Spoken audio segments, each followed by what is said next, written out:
नमस्कार दोस्तों, एक बड़ी खबर निकल करके सामने आ रही है। आईआईटी बाबा को गिरफ्तार कर लिया गया।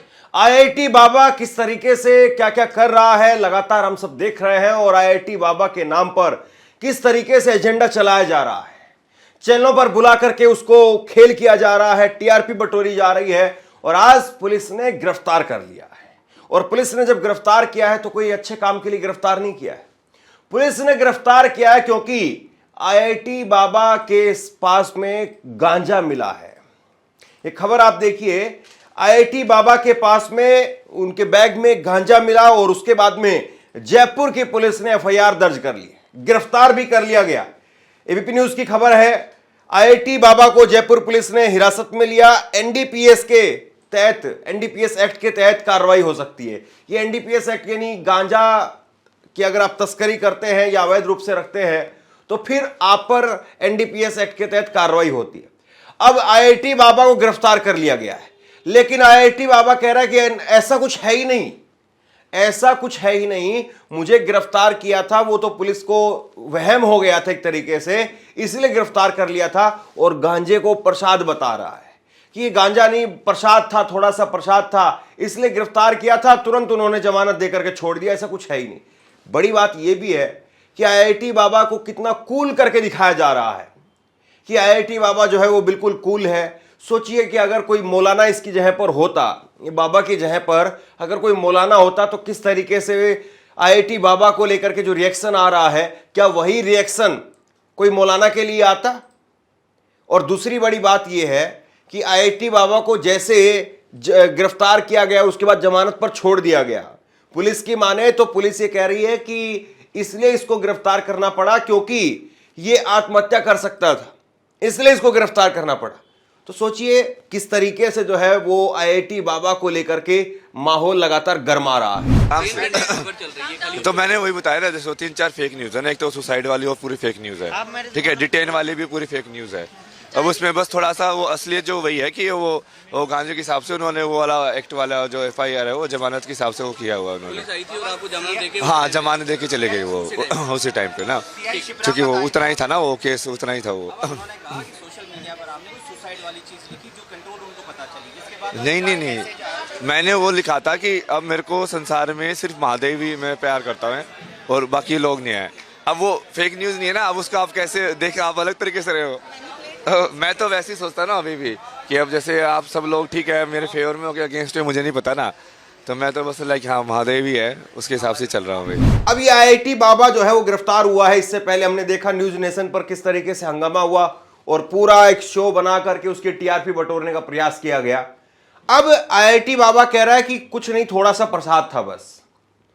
कायदे से इस आईआईटी बाबा की जो है वो तहकीकात होनी चाहिए कि ये बाबा ही है या कुछ और है, क्योंकि ऐसा तो है नहीं कि आप भगवाधारी कपड़े पहन लें और आपको हर चीज की छूट मिल जाए, आपको गुंडई की छूट मिल जाए, आप गैर कानूनी काम करेंगे उस चीज की छूट मिल जाए, तो ऐसा तो मुल्क में चल नहीं सकता है।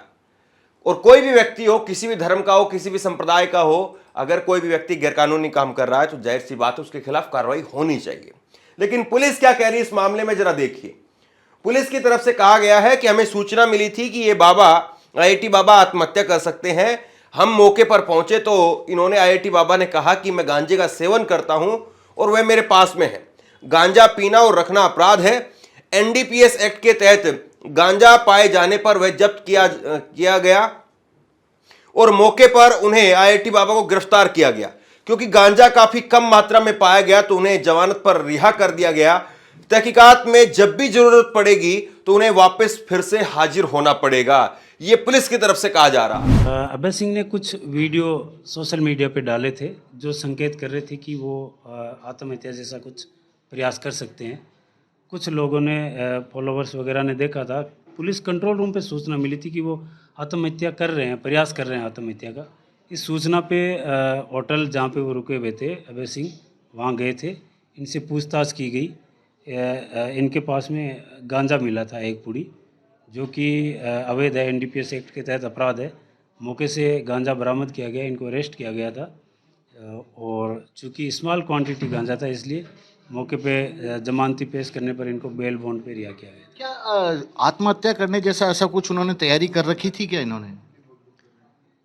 तैयारी एज सच नहीं थी, पर उनके जो वीडियो कंटेंट थे और जिस तरह से उन्होंने कुछ बोला था वो इस तरफ संकेत कर रहे थे कि वो आत्महत्या कर सकते हैं, और जो सूचना करता था उन्होंने भी इसी तरह की सूचना दी थी। अभय सिंह के लिए ऐसा कहता है कि बाबा भवाली बनता जा रहा है, जहाँ जा रहा है कुछ न कुछ हल्ला गुल्ला हो ही जाता है। क्या पाबंद किया गया है उन्हें फिर से?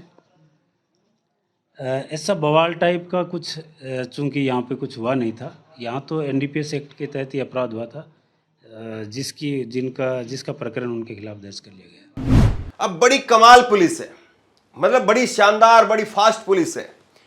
सोचिए इतनी जल्दी जो है वो गांजा मिलने के बाद पुलिस ने एक आदमी को छोड़ दिया। अब मैं आदमी कह रहा हूं, वो आप जैसे मर्जी उसको कह लीजिए।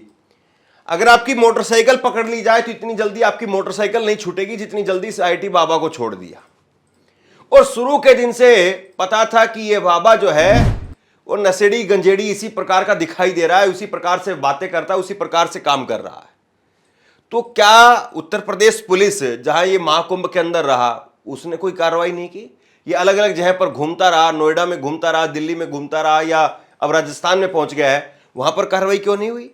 सवाल इस बात का है कि किस तरीके से यहां पर आईआईटी बाबा के जरिए खेल किया जा रहा है। आपको याद होगा एक प्रकरण, शाहरुख खान के बेटे आर्यन खान को जो है गिरफ्तार किया गया था और बाद में क्लीन चिट मिल गई आर्यन खान को। लेकिन आर्यन खान को और शाहरुख खान को कैसे पूरी मीडिया ने तबाह कर दिया, जबकि शाहरुख खान अपने आप में बहुत बड़ी शख्सियत है। और यहां पर आईआईटी बाबा को ऐसे कूल करके पेश किया जा रहा है कि नहीं नहीं ये तो धर्मगुरु है, बाबा है, सब इंटरव्यू ले रहे हैं, महिमा मंडन कर रहे हैं, लोग बुला करके इनका पॉडकास्ट कर रहे हैं। और कैसे जो है वो शाहरुख खान के बेटे को पूरी तरह से मीडिया ने नोच नोच करके उसकी पूरी जो है वो कैरियर को ही शुरू होने से पहले तबाह करने की पूरी कोशिश की। शाहरुख खान इतना बड़ा शख्स है, जाहिर सी बात है, पैसा है, सब कुछ है, एक आम आदमी होता तो टूट जाता। और यहां पर दूसरी तरफ एक उदाहरण हमारे सामने है कैसे ये आईआईटी बाबा जो है खेल कर रहा है। कल इसने एक एफआईआर लिखी थी, ये देखिए एफआईआर है, कल जो इसने एफआईआर लिखी थी 28 तारीख को, मतलब वो शो जो है वो कल परसों रात को सामने आया है, कल वो फिर लाइव चलता रहा पूरा दिन। एक शो जो है वो आपने देखा था कि किस तरीके से इसको बंद कर लिया गया, फिर इसने कहा कि मुझे जानबूझ करके कैद कर लिया गया है। उसी को लेकर के ये आईआईटी बाबा, जिसका असली नाम अभय सिंह है, ये आईआईटी बाबा ने जो है वो नोएडा के 126 सेक्टर में पुलिस को बाकायदा एक एफआईआर अपनी तरफ से, शिकायत अपनी तरफ से दी कि एफआईआर की जाए, उस मीडिया हाउस के खिलाफ एफआईआर की जाए। और इसने कहा कि नोएडा चैनल में जो है वो, नोएडा के अंदर मुझे एक चैनल में बुलाया गया, मेरे साथ बदसलूकी की गई और कुछ भगवाधारी बेस में गुंडे वहां पर थे, उन्होंने मेरे साथ में हाथापाई की, चैनल में मेरे साथ में जोर जबरदस्ती की गई और वहां पर जो है मुझे बंद करने का प्रयास किया गया। तो ये आईआईटी बाबा ने अपनी जो है वो शिकायत दी है पुलिस को, और शिकायत में जो है वो कह रहा है कि पूरी की पूरी घटना इंस्टाग्राम पर, मेरे इंस्टाग्राम पर लाइव थी। तो सोच करके देखिए पूरा जो मीडिया अटेंशन है वो आईआईटी बाबा के पीछे है। इस वक्त में शेयर मार्केट में तबाही मची हुई है, उस पर कोई बात नहीं कर रहा है। और ये तो यहां पर आईआईटी बाबा है। हम देख रहे हैं कि हरियाणा के अंदर एक कांग्रेस की कार्यकर्ता, उसकी लाश जो है सूटकेस के अंदर मिली है, वहां पर इतनी तत्परता नहीं दिखाई दे रही है, जबकि एक आईआईटी बाबा को लेकर के तूफान मचा हुआ है। देखिए किस तरीके से न्यूज नेशन ने आईआईटी बाबा का इस्तेमाल किया टीआरपी के लिए। आपसे वही प्रश्न पूछा जाएगा जो आईटी ढाबा जी, आईटी ढाबा शुरू कर देंगे। क्या बोल रहा है? नहीं क्या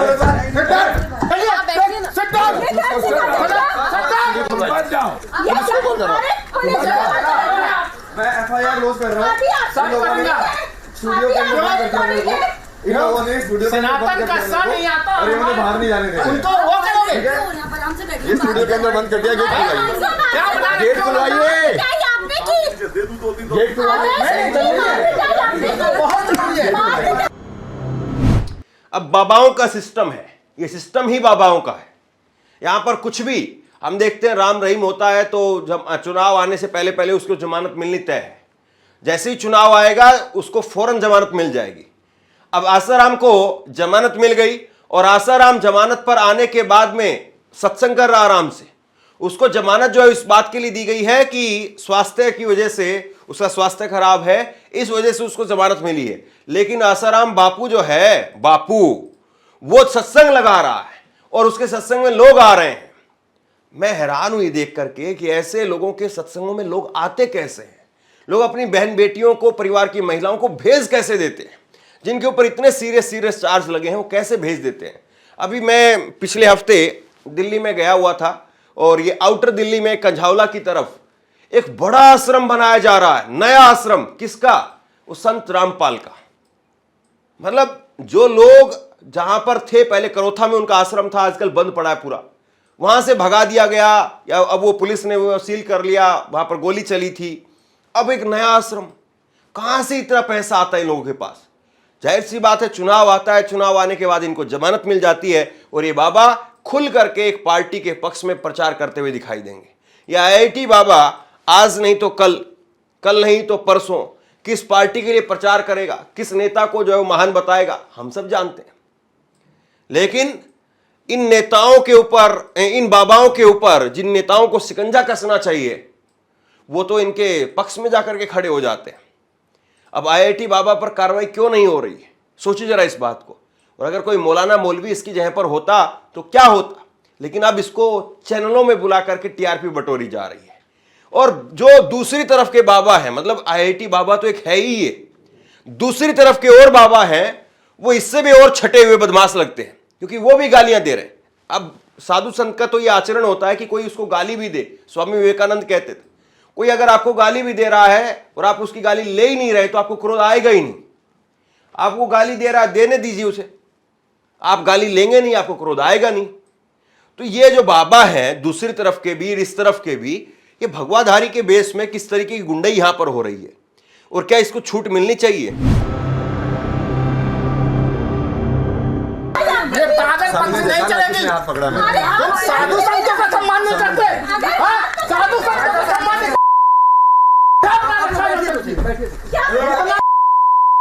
कोई गेट बंद नहीं है, गेट खुला हुआ है।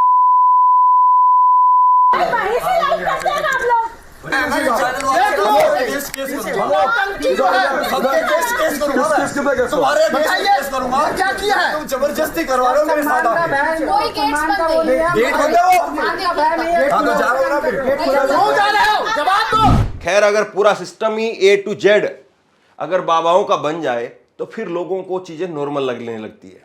अगर यहीं पर कोई जालीदार टोपी वाला आदमी होता तो फटाक से उसका जो कनेक्शन है ISI फला फला फला फला बॉर्डर पार पाकिस्तान और ना जाने कहां तक जोड़ दिया जाता।